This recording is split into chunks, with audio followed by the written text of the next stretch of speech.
Hare Krishna. Hare Krishna.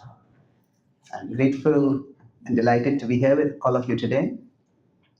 And over the next few sessions, as we prepare for Adhashtami, we'll be discussing from the series of verses that are celebrated as the Gopi Geet.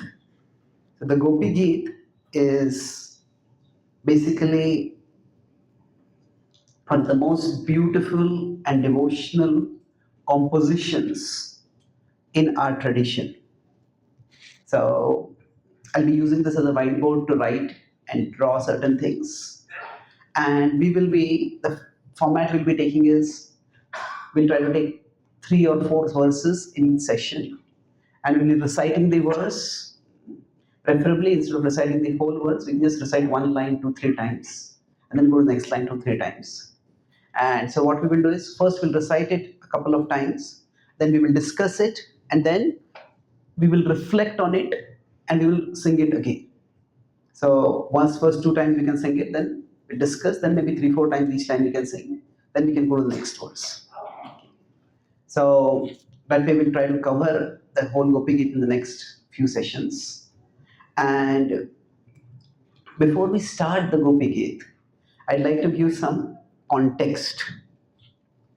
So I'll talk about the context from 3 different perspectives. Context is textual, that is, in the Bhagavatam, what is the place of the Gopi Gita? So we will look at the textual, that means in terms of the Bhagavatam, where does this prayer come? Then we'll look at it traditional, that means we look at it in terms of the Gaudiya Vaishnava tradition, what is the significance of this series of prayers? And then we'll look at it in terms of organizational, that within ISKCON, there has been some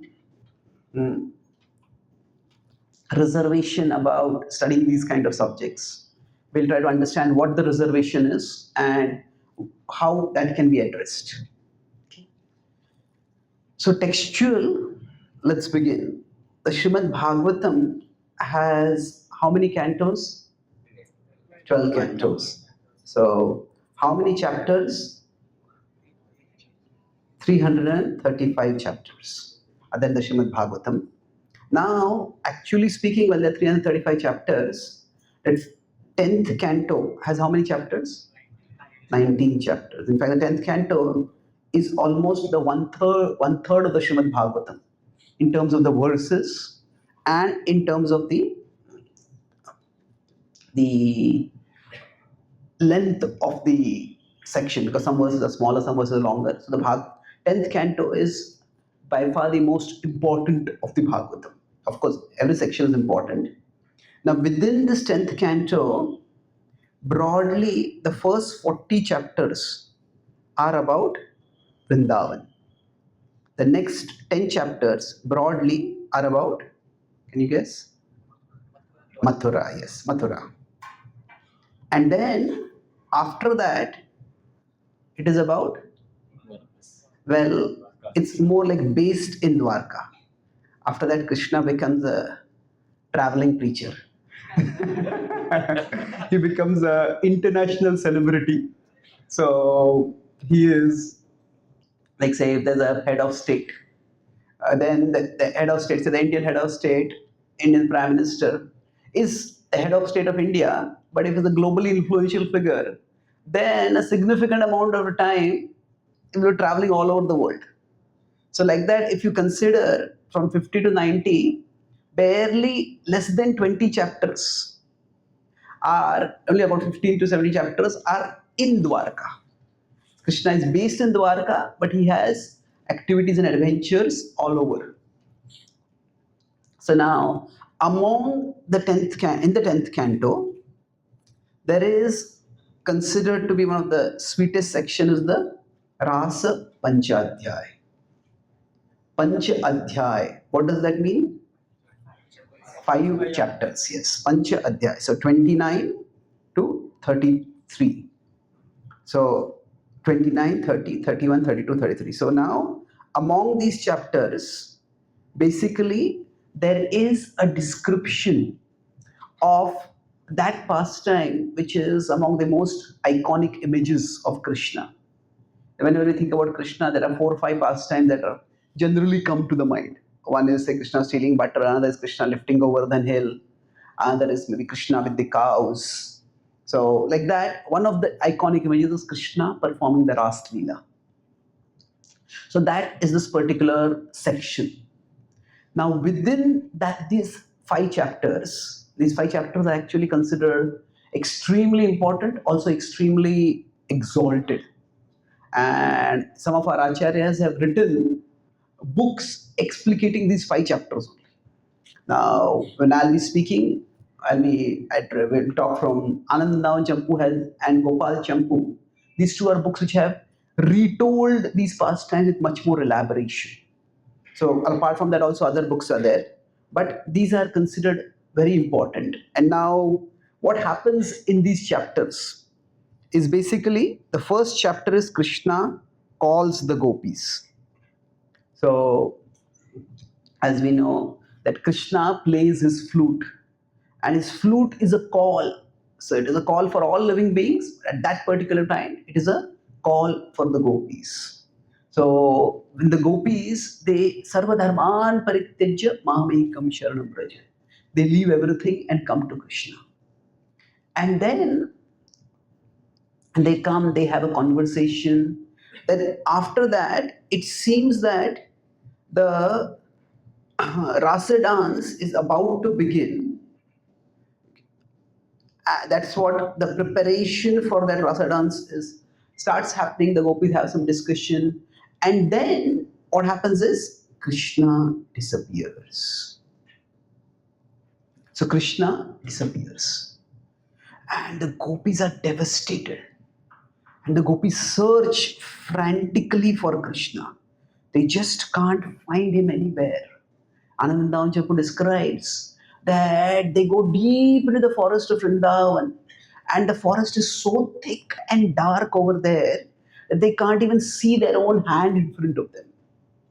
And then they decide that we cannot find Krishna like this. So they can't retrace their path, and they come back to the banks of the Jamuna, and they sit down on the banks, and they sit in a circle, and they are envisioning as if Krishna is there in the middle, and they are all offering prayers to Krishna. So Gopi Geet is prayers calling Krishna to return. So that is the Gopi Geet. So this is the gopis' emotion is at its most intense. They have left everything to come to Krishna, and now Krishna has left them. And is it their fault? Is it Krishna's fault? What happened? How did something like this happen? What are they meant to do at such a time? It is the agony and the despair and the longing and the hopelessness and the unbearability of their situation that is poured out through their hearts when they sing the Gopi Geet. Now, after the Gopi Geet is sung, Krishna reappears. Now, when Krishna reappears, on one side the gopis are delighted, on the other side the gopis are enraged. It's like, say, if our child has disappeared, maybe a child, there was some argument, the child threw a tantrum and child ran away from home. Now we are in anxiety. Is my child safe? Is my child okay? Where is he? Where is he? And then when we find our child, on one side we are relieved that you are safe. On the other side you're angry. How could you run away like this? How could you put me in such a situation? So the gopis are partly delighted, partly enraged. And at that time, they have a conversation with Krishna, where they are indirectly trying to criticize Krishna. On one side, say if we are chastising our child, they're also afraid the child should not run away again. Is it? So they're afraid that Krishna should not disappear again. So they try to understand that they're trying to, on one side, criticize Krishna, express their anger, but also trying to understand what happened. Why did Krishna have to disappear like that? Did Krishna not value their love? Did Krishna abandon them? And then Krishna speaks his heart. So there is that celebrated verse. Naparayeham, Krishna says, I cannot repay the debt that you have, that I owe to you for the kind of love that you have displayed. And we will see that what is the significance of that statement of Krishna as we move through the Gopi Geet. And in the last chapter is the actual Rasa dance. And when this Rasa dance is a majestic performance of love, and when that ends, then the gopis return back home. And they return back home, and it's described that Krishna had arranged for expansions of the gopis to be there at home. So none of their family members were actually upset that they had gone away. And in this way, Krishna protects their family situation, protects their dharma. And then there is the Falashruti. The Falashruti is what is the blessing we got from here. And that Falashruti is also very significant. That Falashruti is that that person who hears these pastimes, two things will happen, which is ultimately the purpose of life. That bhakti will increase and karma will decrease. Vikriditam brajavadubhir idam cha Vishnu. That Vikriditam, this krida, this play, one who hears this, for them, Shraddhanvito Anushrunuyat Tha Varnayetyaha. One hears or describes these pastimes, then systematically, with proper understanding based on the Shastra, Guru Sadhu Shastra, based on the Parampara, then Anushrunuyat Tha Varnayetyaha Bhaktim Param Bhagvati Pratilabhya Kamam. So the bhakti in the heart will increase, and Rudrogam Ashva Apahinotya Chirena Dhira. So Rudroga is material attachment. That will go away. In one sense, this is a consistent theme of the Srimad Bhagavatam. There are many verses which say the most auspicious thing for a living being is to increase the attachment to the Lord and to increase the detachment from the world.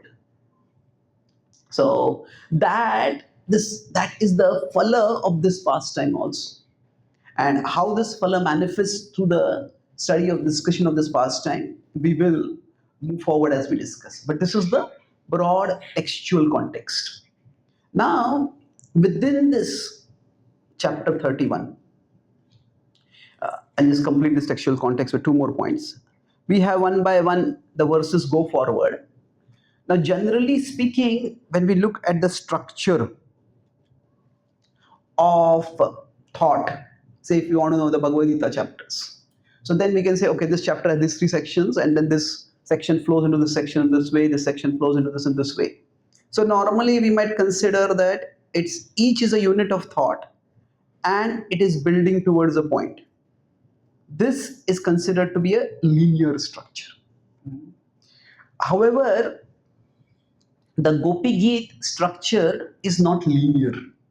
It could be analyzed in that way. From whatever I have studied, the best way I have found to understand the Gopi Geet is to see it as not as linear, but as directed to one point. It's not exactly circular. What does that mean? That each of these verses is actually essentially one call. That call is, please return. Krishna has disappeared from the gopis, and each verse is actually a call to Krishna to return. Please come back. Krishna, please return. Now, sometimes that call is explicit. Sometimes that call is implicit. Most of the time, in fact, it's implicit. Sometimes it is explicit, whether it's Charudarishaya. Please, your beautiful form, please show that form to us once again. But most of the times, this call is implicit. So implicit means that when two people are very close to each other At that time, they don't necessarily have to speak words explicitly to convey the point. Say, if we have some guests coming to our home, the guest is close to us, we like them, we value them, and we have prepared nice food for them, and they come an hour late. Now we are happy that they have come, but still we are unhappy that they came late. And then we may not directly ask, oh, why did you come so late? You kept us waiting for so long. We might just indirectly say, oh, the prasad has become cold. So now, if they are dumb and they don't get the point, they say, can't you heat it? I say, I feel like hitting you now. So it's not a matter of heating the food, it feels like hitting you, right? So the idea is that when something is conveyed indirectly, the other person needs to have the intelligence to understand what is being said. So there is literal speech and there is non-literal implication of the speech. And our language is filled with such non-literal statements. So the gopis do sometimes call out to Krishna to come, but they are indirectly expressing the plight of their heart. They are voicing their memories, and thus they are expressing their longing for Krishna. So now this is that. So we will look at each verse as a call for Krishna to return. We'll see how that is a call. And then one last point is, we saw it was Gopya Uchuhu. So what does this mean? It is the gopis spoke. It is not Gopi but Gopya. It is a plural. So does that mean that all the gopis had memorized the Gopi Gita and they were all reciting it in chorus?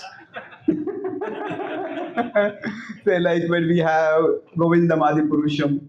So it is a recording is going on and we are going along with the recording. But say recording stops and we sing it ourselves. So is it that the gopis are all singing it in the chorus? No. It is the gopyas actually, there is a very beautiful harmony of the individual and the collective over here. All the gopis want Krishna to come back.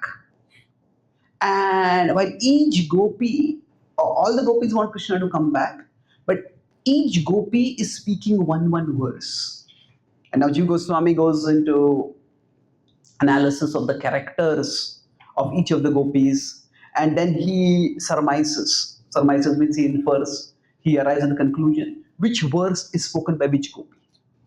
And that's quite an esoteric subject, which we won't go into because each of the gopi has their individual personality and their backstory and their particular flavor of the relationship with Krishna. And based on that particular flavor of the relationship, they are expressing their emotions. Just like if somebody in a family has a heart attack, and then now everybody's in anxiety and everybody is praying. And now, but each person, say, if the husband has a heart attack, then the wife is expressing her emotion in a particular way. Maybe that person is a child of someone. The mother will be expressing emotions particularly. The father will be expressing emotions particularly. The child will be expressing emotions in particular. The siblings will be expressing emotions in particular way. A family may be expressing emotions in particular way. Now, in this case, each of them has a different flavor of the relationship. Now, when the gopis all have the same flavor of madhurya, but at the same time, each gopi is an individual. So basically, bhakti has this mystical capacity to preserve the individual while also maintaining the collective. There's always this fear that if I become a part of a group, I will lose my individuality. But if I try to emphasize my individuality, then I won't be able to belong to a group. So this Gopya Uchuhu, that plural, now this is not unprecedented in the Bhagavatam. Say for example, sometimes it is Rusha Uchu, Devta Uchu, it is said. Like that theme comes, the Devtas offer prayers. Now, sometimes in the Bhagavatam it is said, say for example, after Narasimha appears, it describes the different devatas. Brahma says this prayer, Shiva this prayer, Indra says this prayer, like that. But sometimes it is the devatas are said to say collectively offering prayers. So there is individual and collective at different times in the Bhagavatam. So in this case, the gopis are offering collective prayers, but it's each prayer offered by one gopi, and that gopi is expressing her heart while also expressing the collect, also representing the group as a collective. So this is the textual context. Now, from the textual context, if we look at the particular verse that we discussed, Jayati te dhikam, that the gopis are saying that Krishna, this place, Jayati, it's much more become glorious. Jayati is Jaya, glory. Te adhikam, even more. Janmana Braja, that once you were born in Vrindavan. This verse is one of the pramanas that Jiva Goswami uses to highlight the point that Krishna was born in Vrindavan. That normally the understanding is Krishna was born in Mathura, but Krishna also was born in Vrindavan. So Janmana Vraja. So the mood over here is that, oh, this land of Vrindavan, it is glorious and it has become even more glorious now that you have appeared, O Lord. Janmana Vraja. And what is the praman, what is the substantiation for the point that this place has become even more glorious? That they are saying, Shrayata Indira Shashwadatrahi. So Indira is another name for the goddess of fortune, Lakshmi Devi. So that goddess of fortune has come and started staying over here. And not just staying over here, Shashwadatrahi. Shashwat is Shashwat, constantly, perpetually. So now many places are sometimes in history blessed by the goddess of fortune. They become extremely powerful, extremely prosperous, and that place becomes sensational when it is that prosperous. But the nature of history is that what is prosperous at one time, its prosperity soon declines. It doesn't last for long. So Lakshmi Devi is known as Chanchala. Just about a month or so ago, I was in UK, and UK at one time was the superpower of the world, and it is a small country but extremely powerful. Now, well, of course, at a basic level, UK is still well to do, but there is a lot of anxiety over there. The geopolitical stature of UK has fallen substantially. Leave alone a first grade power, it is not even a second grade power now. It's becoming almost like a third grade power. I was talking with some devotees in Britain, and so I was in England for some time, and I went to Scotland for some time. So most of the devotees in the Western countries that we have are mostly Indians, but there are also some non-Indians. So there's one devotee who was a British devotee, English devotee basically. So he's very actively involved in the politics, or at least he was interested in the politics of UK. So he was telling me that overall, one of the for the British politicians and for the British, there see every country has its national pride. That's not a bad thing, because whatever we belong to, we need to feel healthy and happy about belonging to that. But one of the bitterest pills for them to swallow was two things: that India exceeded Britain in economy, and then an Indian became a prime minister of Britain. So the head of state of Britain. So two things happening simultaneously. It was very difficult for the British ego to swallow that.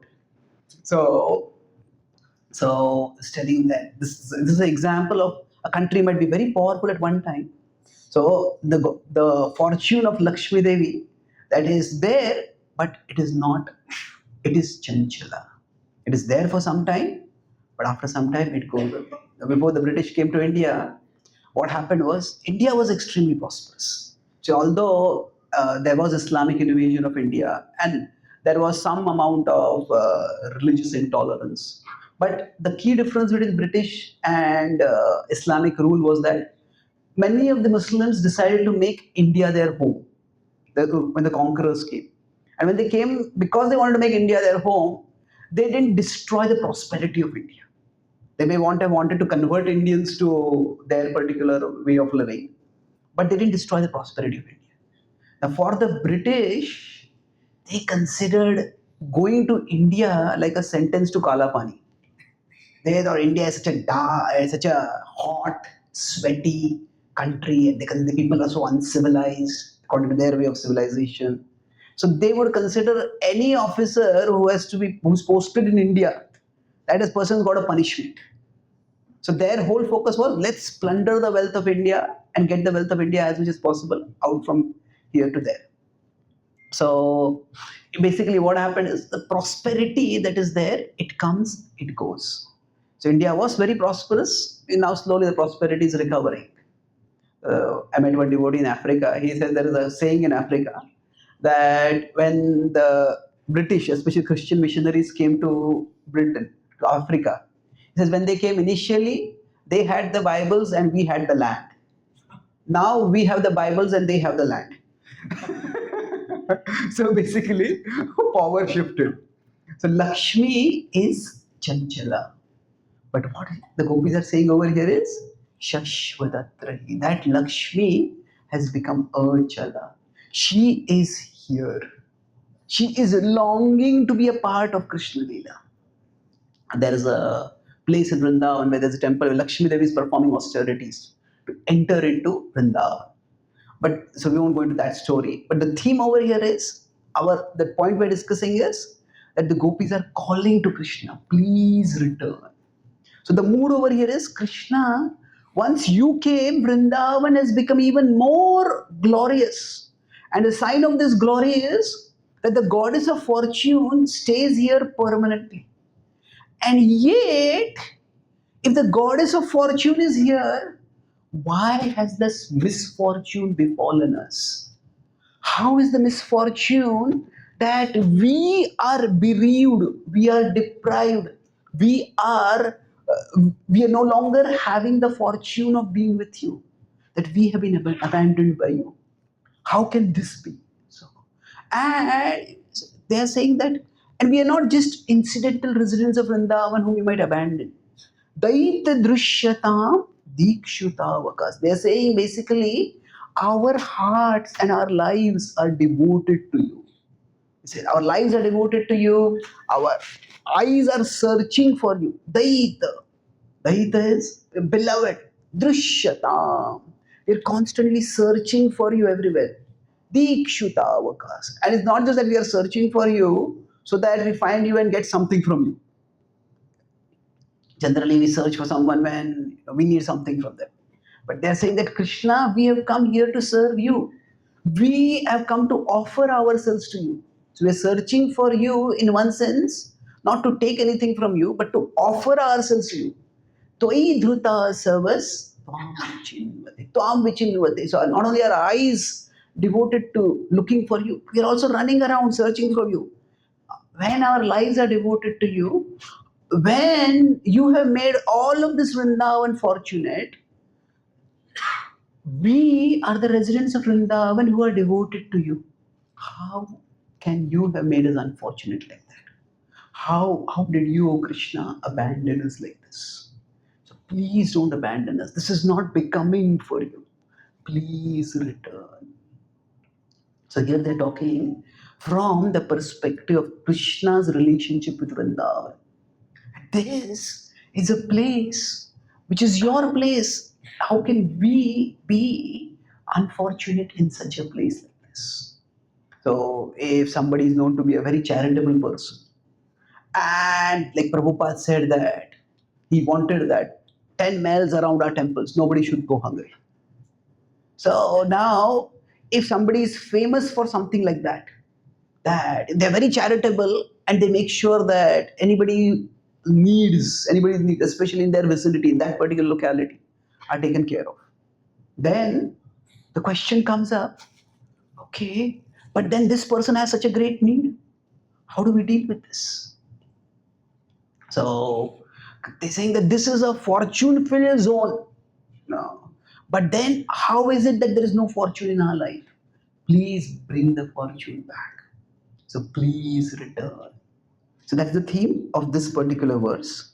So that's from the textual perspective. Now the traditional and the institutional perspective I just mentioned briefly. From the traditional perspective, the Gaudiya Vaishnava tradition is specifically Krishna in the mood of Radharani. That is Radha Bhavadyuti Suvalitam Naumi Krishna Swarupam. So it is Krishna has taken the disposition and the complexion of Srimati Radharani. So basically, what is that? It is Krishna in the mood of Radharani in separation from Krishna. So Divyonmad, the Goswami is also described as sometimes they're just madly searching for Krishna. Hey Radhe Vrajadevi ke Chalarite. They were constantly searching in separation. So basically, love in separation. That is the defining flavor of Gaudiya Vaishnavism. That is not only love, is great love, but love in separation. And the Gopi Geet is the within the Bhagavatam the highest expression of such love in separation. So, in fact, we can say to some extent that Chaitanya Mahaprabhu has taken on the mood of the gopis.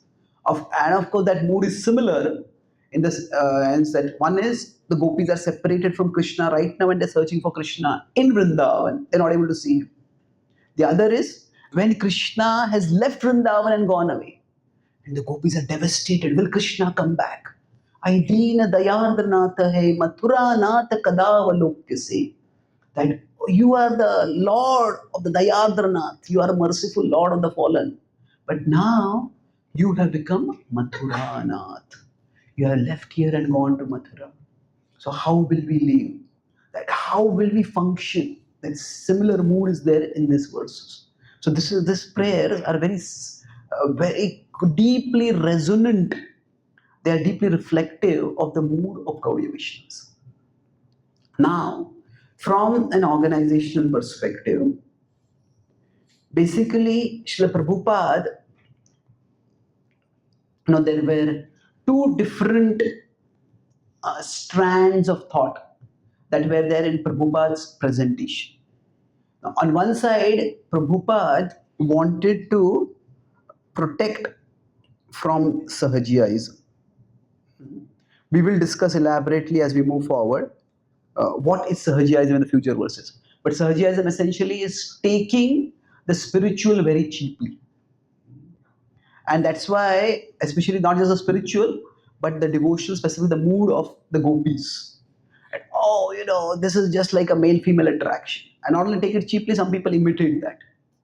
So Prabhupada would say that is not Rasa-lila, that is Rasa-lila. So Prabhupada wanted to protect us from Sahajiyaism. And especially from the time of Bhakti Thakur, protecting us from Sahajiyaism has been a very important aspect. And that's why Prabhupada would say that at one level, that one shouldn't jump into the 10th canto. So there's to go systematically canto to canto. Now, having said that, Prabhupada also wrote the Krishna book. And the Krishna book is directly the 10th canto. And Prabhupada wanted the Krishna book to be mass distributed. So the idea is that we don't want misunderstanding of Krishna on one side. But on the other side, we also want people to have an understanding of Krishna. So Prabhupada gave purports. Not like verse-wise purports, but Prabhupada inserted philosophical passages within the pastimes of Krishna so that his pastimes could be understood. So one side is that it protects from Sahajiyaism, that this is so elevated, this is so exalted as to be inaccessible to us. So that's one side of it. But other side of it is that he made it eminently accessible to us. That he did not edit out or skip the more esoteric parts. He has included the Ras Panchadhyaya. Now, Prabhupada does something special in his translation of the Gopi Geet, which we'll discuss later in the Krishna book. But Prabhupada has made it accessible. So basically, one side we could say Prabhupada said that this is subject, we should not have it. The other is he wanted us to read it. So the balance is more like we access carefully, access with care. We want to learn about it, we want to grow in it.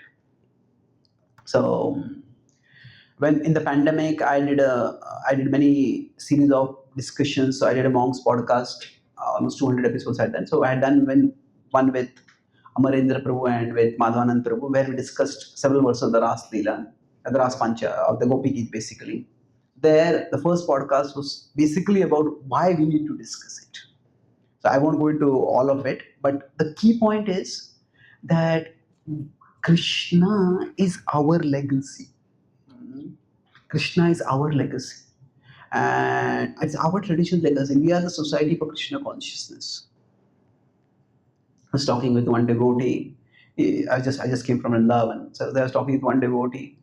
And a very sincere devotee has been staying in Vrindavan. And he was telling me that, I was introduced to Krishna Bhakti to ISKCON. Now he is on the borderline. He goes to Gaudiya Math, he goes to various other teachers. He's an intelligent person, very intelligent person. So he was telling me that I feel that I came to know Krishna after I started hearing classes outside ISKCON. He says, through ISKCON, I was knowing the concept Krishna, but I didn't come to know the person Krishna. Because we talk so much philosophy, we don't talk about the person.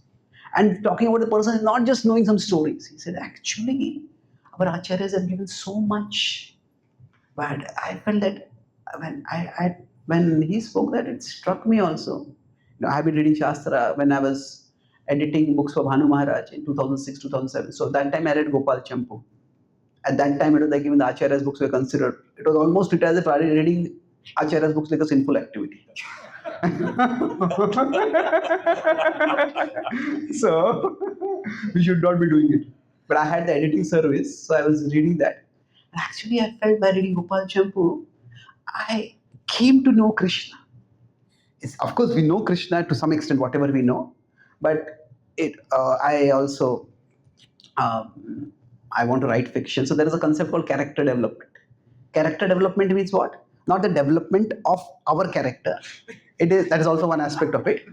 But it is like if a novel is being written, if a movie is there, then when you see a character in different situations, if there is a character, okay, if there's a hero, how does the hero deal with the heroine? How does the hero deal with the parents? How does the hero deal with people in general? How does the character act in different situations? And then what are the emotions going on at that time? What are the thoughts going on inside the character? So then when we see a character in different places, and especially we understand the inner dynamics of the character, the inner thoughts, then we understand that character. So basically, if we look at the Krishna book, there are some places we understand Krishna is thinking like this. We may read the Bhagavad Gita's verses, but if we look at Chakravarti Pad, he says, okay, this time Krishna is thinking like this and Arjuna is thinking like this, and that's why this verse comes after this verse. But then, it's like a epiphany. It's like a bulb goes on. Oh, this is like this. So basically, when we go into what Prabhupada has given us in terms of connecting us with the tradition, we go into the Acharya's writings, and especially many of them are written elaborately on the Gopi Geet, then we come to know Krishna. And that is what Prabhupada ultimately wanted us. Prabhupada wanted us, what will please us the most is if we love Krishna. And Prabhupada would say that if we don't know Krishna, how can we love Krishna? He would talk about that with respect to the Christian tradition, where they talk about love of God, but there's not much positive description of God. And that's why basically they have replaced Christ with Jesus, or replaced God with, they treat Jesus just like God. And many of their prayers are to Jesus, because you need to have an accessible person. So while the Madhurya Rasa itself is very exalted, and that can lead to some misunderstandings, but this is the rasa that is the closest to Krishna's heart. This is the relationship that is the most intimate for Krishna. And through this, we can try to understand Krishna more and more. So that is what we'll be trying to do in our sessions. So as I mentioned, the first verse, it is a call by the gopis to Krishna. It is saying, generally speaking, we can make a request in different ways and say, please help me. That's one way of making a request. But if we connect our request with something that is important for that person, so then what happens is that becomes more relatable. Say for example, if some devotee, their focus is on book distribution. Say in our moment also we have different devotees. Vaisheshika Prabhu is fully into book distribution. So now if you want to invite him to some place, tell him, you can come here and do a book distribution seminar. Then he will be eager to come. But if you tell him, okay, can please come and give some general classes, he may or may not come. If you consider Radhesham Prabhu, if you invite him somewhere, so if there's youth preaching, his eyes will open wide. Yeah, okay, we want to go there. But if, okay, there are general congregation programs, he may or may not come. So basically, when something is important for us, if we link our request with something that is important for the other person, then that request has more weight. That request has greater impact. So when Srila Prabhupada would travel, especially as he became well known in the 70s, then he would get invitations for many, many places to go to. So how did Prabhupada decide which places to go to? So, yes, that was the two things where Prabhupada said that you double the books, I'll come, not only come there, I'll stay at your place. So this book distribution was important for Prabhupada, he would go there. So especially where we had already established ISKCON centers, Prabhupada would decide based on, in the Western world especially, where book distribution was happening the most. In India, when he would get invitations, now in India we didn't have so many temples at that time. So Prabhupada would decide where to go based primarily on who was organizing the program, who was inviting, whether that person was influential, whether that person was going to get a big crowd, whether that person could contribute to build a center over there, whether that person could help in some of the big projects that Prabhupada had. So Prabhupada basically, he got so many invitations, he had a mission. And his mission was to, in one sense, establish the Krishna consciousness movement as a respectable and prestigious movement in India. That's why he wanted to have big, big temples. And he knew that subsequently the movement will spread. So the point is that when devotees would invite, they would say, Prabhupada, if you come here, we will arrange a meeting with you, with the chief minister, with the High Court justice, High Court judge, or this or that. We'll organize these meetings, and this person is there, this person is a big industrialist, that they are interested in something, or this is a very important holy place. And then Prabhupada would plan to go over there. So the gopis are doing something like this. Krishna, you are known as Brajendra Nandan. You are the Lord of Vrindavan. So the Vrindavan, the reputation of Vrindavan is important for you. The reputation is so great that even the goddess of fortune has come and stayed over here. But within that Vrindavan, if we are abandoned, if we are bereft, we are in agony, what will happen to that reputation of Vrindavan? So therefore, you please return. Please come back. So, Tvai Dhruta Savas Tvam Vichinvate. So basically, if you look at, so now Drishyatam, if you look at Daita Drishyatam, this mood of Daita Drishyatam is very similar to Jagannatha Swami Nayana Pathagami Bhavatume. Now we sing that quite frequently, Jagannath Yatra, but the meaning is very beautiful over there. That there are two ways to be Krishna conscious. One is to bring Krishna into our consciousness, which is the normal way we do. That we hear about Krishna, we think about Krishna. So it is like, say, if we come to the temple and we focus our eyes on Krishna. We focus our eyes on Krishna, we look at the deities, we look at the various pictures. So that's one way. But here the prayer is that this is Lord Jagannath who has come on the streets. That Lord has come to give mercy to everyone. So rather than saying that let my eyes go towards you, they're saying in the prayer is may you come on the path of my eyes. What that means is that actually may you always become visible to me wherever you are. May I always remember you. May I always see you everywhere. The Lord is there everywhere, but we don't see him everywhere. So the idea is when we are there with Jagannath, we are going to see him at that time.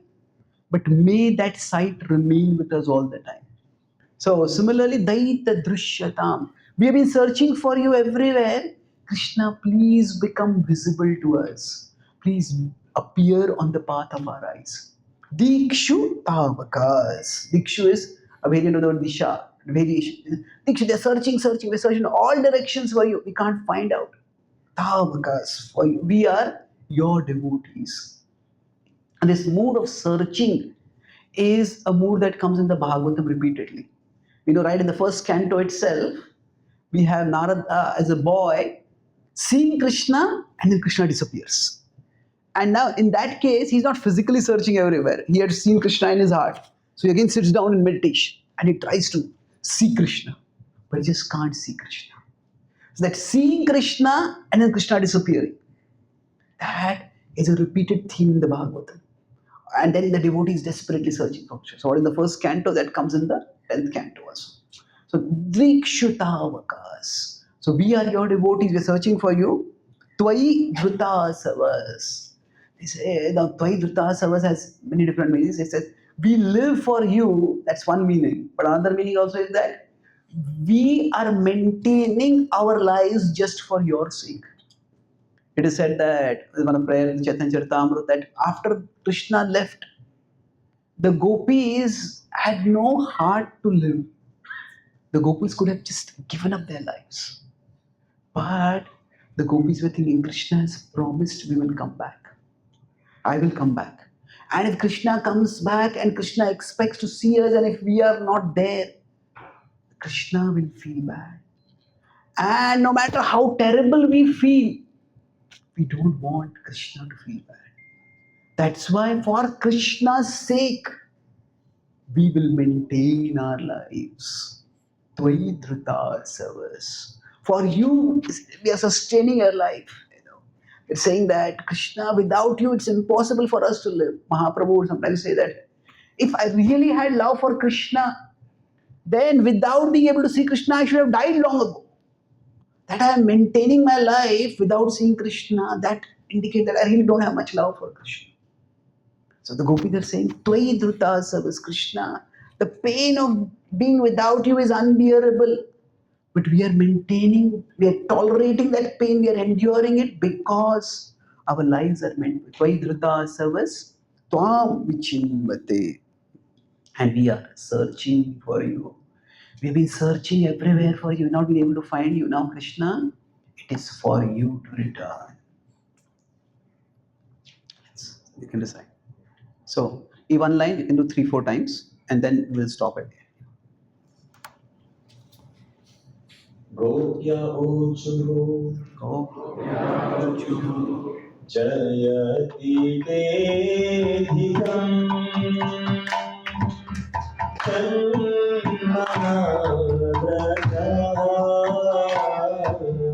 Jayati Vedikam Chanmanavrata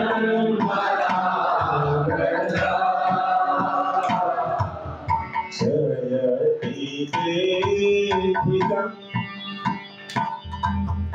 Chanmanavrata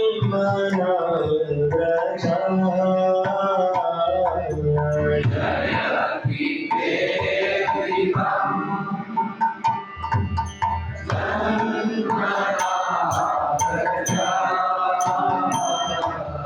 Jayati Vedikam Chanmanavrata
Let's quickly summarize. I discussed four main points. We discussed the Gopi Geet basically. First, we discussed from a textual perspective how this is at the heart of the Bhagavatam. In the 10th canto, in the Rasa-lila, where it is especially the Madhurya Ras, the gopis are in separation. Then within the traditional perspective, we discussed very briefly about that. The mood of love in separation, that is the essence of the mood of Mahaprabhu, that is manifested here. Then within the organizational perspective, we discussed how Prabhupada wanted us to access but with caution. So that is what we'll try to do in our series. And lastly, we discussed text 1, how they are connecting their prayer, the gopis, please return, with the glory of Raja. Krishna, you return to preserve the glory of Raja, that it is a place of fortune. How can we be unfortunate like this? So because we had to give some introduction, that's why we could not cover so many verses, but generally we'll try to cover 3 or 4 verses in future sessions. Thank you very much. Shri Krishna Bhagwan ki, Shri Gopi Geet ki, Srila Prabhupada ki, Jai Gaur Premanande.